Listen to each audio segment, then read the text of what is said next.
Bonjour à tous, je vous retrouve aujourd'hui pour une nouvelle leçon. Vous allez voir que nos amis ne sont plus en classe de mer et qu'un heureux événement s'est produit dans la vie de Hugo. Alors, vous allez prendre votre livre aux pages 116 et 117. Voilà. Et cette histoire s'intitule Un heureux événement. C'est donc le titre de notre nouvelle histoire.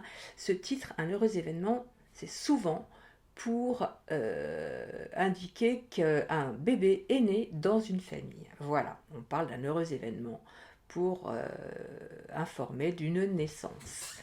Alors, où se passe cette scène? Eh bien, il est simple de voir que nous sommes dans un hôpital ou dans une clinique, dans une maternité. La maternité, c'est le service dans un hôpital où les mamans accouchent d'un bébé, de deux bébés parfois, de trois. Voilà, et eh bien on voit en effet qu'il s'agit d'un hôpital ou d'une clinique parce qu'on voit ici une infirmière et puis aussi ce lit d'hôpital qui est bien particulier, le petit berceau transparent où l'on voit le bébé. Voilà, donc nous sommes bien dans un hôpital. Alors, que s'est-il passé? Eh bien, vous l'avez compris, nous avons la maman de Hugo qui a accouché. On ne sait pas encore si c'est une petite fille ou un petit garçon. Nous voyons Hugo qui est très content d'avoir un petit frère ou une petite sœur, mais qui semble tout de même un peu intimidé. Et puis, bien sûr, il y a le papa de Hugo qui filme le nouveau-né, ou la nouvelle-née, le nouveau-né on dit. Et puis Taoki, lui aussi, très content, on le voit voler au-dessus du berceau, avec ici, vous voyez, c'est un petit doudou, alors c'est une cigogne en peluche. Il est vrai que la cigogne, c'est un peu le symbole du bébé qui arrive dans une famille, parce qu'on dit au tout petit, pour expliquer la naissance d'un enfant dans la famille, que la cigogne a apporté un bébé à la maison. Donc là, c'est une cigogne en peluche. Et voilà pour le contexte. Alors, un nouveau son aujourd'hui. C'est un son alors que vous allez deviner à travers une petite comptine que je vais vous lire pour voir si vous repérez ce son qui se répète. Écoutez bien. Le champignon cogne la vigne, la châtaigne soigne le cygne, et l'araignée signale qu'on grogne. Voilà, vous avez sans doute deviné qu'il s'agissait du son ñ. Le ñ, on le signe de cette façon. Ñ. Et avec le A, ça va faire ñ. Et avec le I, ni. Et avec le E, ñ. Etc. Ce son, le ñ, s'écrit avec deux lettres. Vous allez le voir.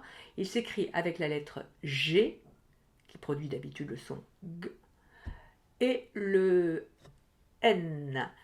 Donc ça fait, ces deux lettres combinées ensemble font le ñ. À ne surtout pas confondre avec le N. D'ailleurs, essayez de prononcer ces deux sons. Le N, vous sentez que votre langue se colle à vos dents du haut ou au palais. N. Alors que le ñ, pas du tout. Le ñ, ça vient vraiment du fond de la bouche. Voilà. Alors, maintenant, on va essayer de trouver des mots dans lesquels vous entendez le son ñ sur l'image d'abord, et puis ensuite d'autres, comme nous avons l'habitude de le faire. Alors, vous avez donc la petite cigogne. Ici, sur le plateau, on voit que la maman a mangé une pomme et il reste le trognon. Trognon. On dit aussi, quand on veut parler d'une petite chose mignonne, on dit oh, qu'il est trognon. Hein. Ici, vous voyez que la maman porte une robe de chambouin peignoir. Et puis, ici, sur la table de nuit, nous voyons aussi un peigne. Alors, si on ne cherche plus sur l'image, vous avez certainement d'autres mots dans lesquels vous entendez le gne.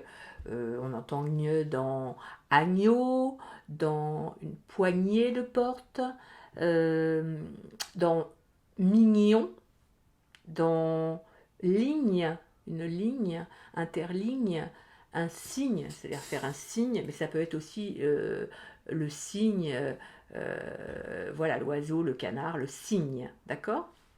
Et on va en trouver bien d'autres, tout à l'heure on va en découvrir bien d'autres en lisant les mots du livre. Alors, revenons au livre là, et puis dans le premier exercice, on vous demande dans chaque couple, dis dans quel mot tu entends le gne. Alors ici on a agneau, et ici c'est une bague. Eh bien on entend le gne dans agneau. Ici vous avez un peigne, et ici un bonnet. Alors là, c'est peut-être un peu plus difficile. On entend le gne dans peigne et pas dans bonnet. Ici, c'est le n. À côté, nous avons un trognon et un dragon. Le gne est bien dans trognon. Et enfin, nous avons une poignée et un point. On entend le gne dans poignée. Voilà. On lit les syllabes à présent. Première ligne, gne, gnon, gna, gni, gnan, gné, gniet, gnu, gni, gniet.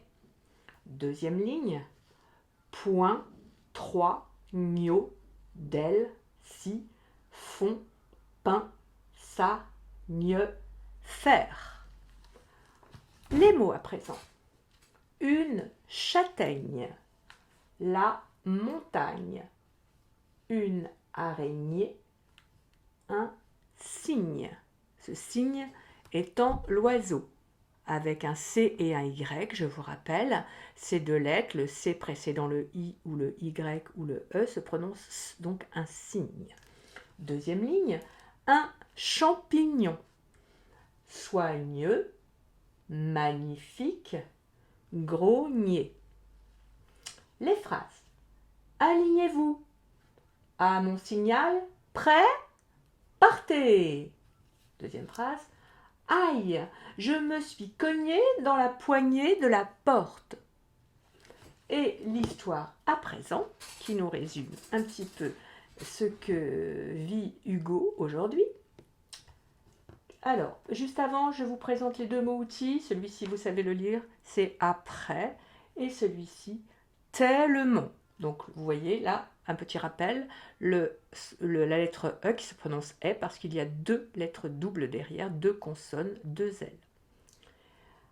Quelques jours après le retour d'Hugo de classe de mer, sa maman est partie en trombe à la maternité, accompagnée de son mari pour accoucher.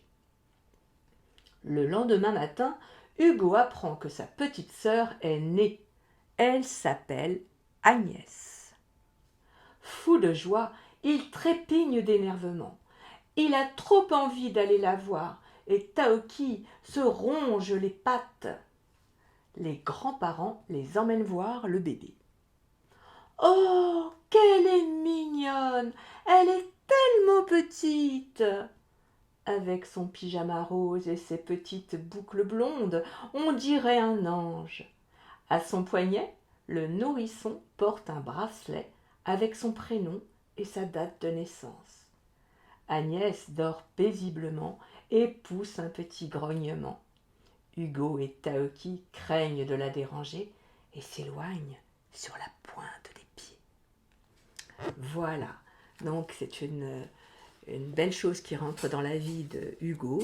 Certains d'entre vous l'ont sûrement vécu, d'avoir un petit frère ou une petite sœur. Donc ça leur fera des petits souvenirs, ça leur rappellera des souvenirs. Et peut-être y a-t-il des mots qui vous posent problème. Bon, le mot maternité, nous l'avons vu, hein, c'est le service à l'hôpital dans lequel les mamans vont accoucher. Vous avez peut-être le mot trépigne. Trépigne, elle trépigne. Alors, qui est-ce qui trépigne Ça veut dire taper des pieds tant on est énervé et excité. Quand on a une grande émotion, on peut trépigner, on ne peut plus se retenir de bouger et de frapper des pieds. Quand on vous dit aussi sa maman est partie en trombe, ça veut dire qu'elle est partie très rapidement. D'accord. En effet, quand on va accoucher, il ne faut pas attendre trop longtemps hein, pour que le bébé puisse naître dans de bonnes conditions. Voilà les enfants, et bien c'est tout pour cette nouvelle leçon. Entraînez-vous à bien lire ces syllabes, cette histoire, et je vous retrouve prochainement pour la prochaine leçon. Je vous souhaite une bonne journée, je vous embrasse. Au revoir les enfants.